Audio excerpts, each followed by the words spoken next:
ভাই চাটা কেমন হয়েছে ভাই? হ্যাঁ, আপনি যদি চা কত বছর ধরে খাচ্ছেন? 20-25 বছর হবে। অনেকে তো পান খায়, তাই না? অনেকে পান খায়, অনেকে ধূমপান করে।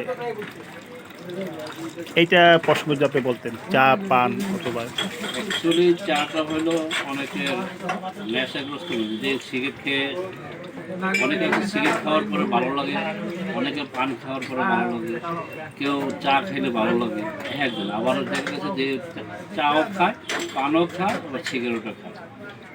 অনেকে ভাত খাওয়ার পরে যদি সিগারেট খায়, তো অনেকে ভাত খাওয়ার পরে একটা সিগারেট না খেলে তাদের তৃপ্তি মিটে না, যাদের একটা নেশাগ্রস্ত রোগী।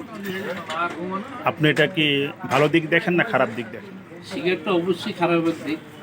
চাটা খাইতে পারে, চা মানুষ, প্রত্যেকটা মানুষের চার জন্য ভালো উপকারিতা আছে। চাটা হলো ফেভারিট,